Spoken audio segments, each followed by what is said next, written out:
നമസ്കാരം, സിമ്പിൾ ഫ്ലേവേഴ്സിലേക്ക് സ്വാഗതം. ഇന്ന് വളരെ പെട്ടെന്ന് തയ്യാറാക്കാവുന്ന ഒരു മെഴുക്ക് പുരട്ടി, കോവയ്ക്ക മെഴുക്ക് പുരട്ടി തയ്യാറാക്കാം. അതിലേക്ക് ആദ്യമായി പാൻ വെച്ചു. കോവയ്ക്ക ഞാൻ ഇത്തിരി ഉപ്പും മഞ്ഞളും ഇട്ട് വേവിച്ച് വെച്ചിട്ടുണ്ട്. പാൻ ചൂടായി, നന്നായിട്ട് ചൂടായതിന് ശേഷം വെളിച്ചെണ്ണ ഒഴിച്ചു കൊടുക്കാം. വളരെ ടേസ്റ്റായിട്ടുള്ള ഒരു മെഴുക്ക് പുരട്ടിയാണ്. പെട്ടെന്ന് തയ്യാറാക്കാം, എന്നാൽ നല്ല രുചിയുള്ളതുമാണ്. മെഴുക്ക് പുരട്ടിക്ക് ആവശ്യത്തിനുള്ള വെളിച്ചെണ്ണ ചേർത്ത് കൊടുക്കുക. വെളിച്ചെണ്ണ ചൂടാകുമ്പോൾ അതിലേക്ക് ചെറിയ ഉള്ളി നന്നായി കഴുകി ചെറുതായിട്ട് ഇങ്ങനെ 1-2 പീസസായിട്ട് കട്ട് ചെയ്താണ്. ഈ വെളിച്ചെണ്ണ ചൂടാകുമ്പോൾ അതിലേക്ക് ഈ ചെറിയ ഉള്ളിയിട്ട് നന്നായി ഒന്ന് വഴറ്റിയെടുക്കാം.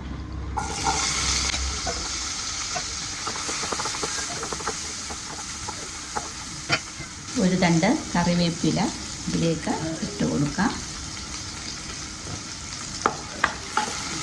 നന്നായിട്ടൊന്ന് വഴങ്ങട്ടെ.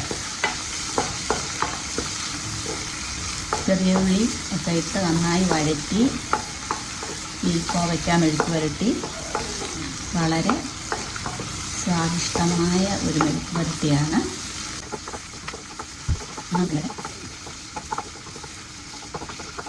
കോവയ്ക്കായ കുറച്ച് വേവുള്ള ഒരു പച്ചക്കറിയാണല്ലോ, അപ്പോൾ അതുകൊണ്ട് ഞാനത് കുക്കറിലാണ് വേവിച്ച് വെച്ചിരിക്കുന്നത്. ഉപ്പും മഞ്ഞളും കൂടെ ചേർത്ത് സ്വല്പം വെള്ളവും കൂടെ ചേർത്ത്, കുറച്ച് വെള്ളം, ഒരു 2 സ്പൂൺ വെള്ളം മതി. എന്നിട്ട് അതൊരു 2 പ്രഷർ പോകുന്നത് വരെ വെക്കുക. അപ്പോൾ നന്നായിട്ട് വെന്ത് കിട്ടും. പിന്നെ പെട്ടെന്ന് നമുക്ക് ഇതിനകത്തിട്ട് വഴറ്റിയെടുക്കാം, അല്ലെങ്കിൽ കുറേ സമയം വേണ്ടി വരും കോവയ്ക്ക വേകാനായിട്ട്. ഇത് നന്നായിട്ട് മൂപ്പിങ്ങനെ വരട്ടെ. അപ്പോൾ ഇതിലേക്ക് നമുക്ക് കുറച്ച് മഞ്ഞൾ പൊടി ചേർത്ത് കൊടുക്കാം. ഒരു 1/4 ടീസ്പൂൺ മഞ്ഞൾ പൊടി മതിയാവും. ഒരു 1/4 ടീസ്പൂൺ മഞ്ഞൾ പൊടി ചേർത്ത് കൊടുത്തിട്ടുണ്ട്. മഞ്ഞൾ പൊടിയൊക്കെ ഇതിൽ നന്നായിട്ട് കിടന്ന് മൊരിഞ്ഞ് വരട്ടെ. അതിൻ്റെ ആ പച്ചമണമൊക്കെ മാറട്ടെ. ഇനി ഇതിലേക്ക് ലേശം മുളക് പൊടി,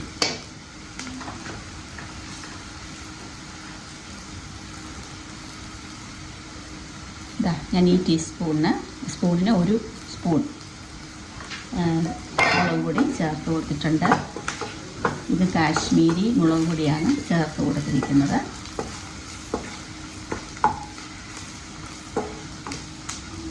നന്നായി അതിൻ്റെ പച്ചമണം മാറുന്നത് വരെ അതിനെ നന്നായി മൊരിച്ചെടുക്കുക.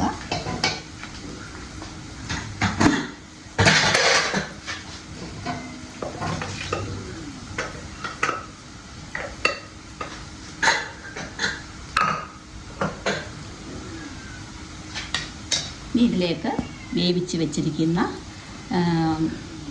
കോവയ്ക്ക ചേർത്ത് കൊടുക്കാം. കുറച്ച് വെള്ളമുണ്ട്, അതിനകത്ത് കിടന്ന് വറ്റിച്ചെടുക്കും. നന്നായി ഇറക്കി വെച്ചിരിക്കുക. ഉപ്പ് ചേർത്തിട്ടുണ്ട്, അല്ലെങ്കിൽ ആവശ്യത്തിന് ഉപ്പൊക്കെ ഉണ്ടോയെന്ന് നോക്കണം.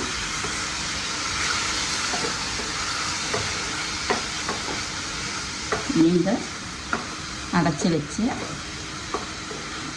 ഒന്ന് വെള്ളമൊക്കെ ഒന്ന് വറ്റി പാകമാകുന്നത് നോക്കുക. ചെറിയ തീയൊന്ന് കുറച്ച് അടച്ച് വെച്ച് ഇതിൻ്റെ വെള്ളമൊക്കെ ഒന്ന് വറ്റട്ടെ.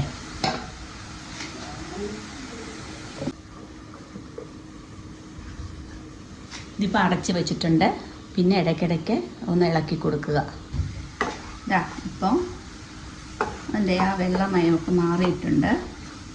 ഇനി ഇത് തീ കുറച്ച് ചെറുതീയിൽ കിടന്ന് നമുക്ക് ആവശ്യത്തിന് അതിൻ്റെ ആ മൂപ്പ് നോക്കി തയ്യാറാക്കാം. ചിലർക്ക് നന്നായിട്ട് ഇങ്ങനെ ക്രിസ്പി ആയിട്ട് വരണം, ചിലർക്ക് അത്രയും ആവശ്യമില്ല. അപ്പോൾ അതനുസരിച്ച് നമുക്ക് ഇതിൻ്റെ പാകം നോക്കി എടുക്കാം. അപ്പോൾ ഇതിവിടെ കിടന്ന് കുറച്ച് നേരം ഒന്ന് വഴങ്ങി ശരിയാകട്ടെ. ഇത് ഇപ്പം ഒരുവിധം നന്നായിട്ട് വഴങ്ങി വന്നിട്ടുണ്ട്, നന്നായിട്ട് വഴന്നിട്ടുണ്ട്. ഇനിയിപ്പോൾ ഇത് നമുക്ക് ഇത്രയും വേണമെങ്കിൽ മതിയാക്കാം, അല്ലെങ്കിൽ കുറച്ചുകൂടെ വേണമെങ്കിൽ ഇതിനെ മൊരിച്ചെടുക്കാം. കുറച്ച് സമയം കൂടെ വെയിറ്റ് ചെയ്താൽ കുറച്ചുകൂടെ നന്നായിട്ട് ഇത് മൂത്ത് കിട്ടും, മൊരിഞ്ഞ് കിട്ടും.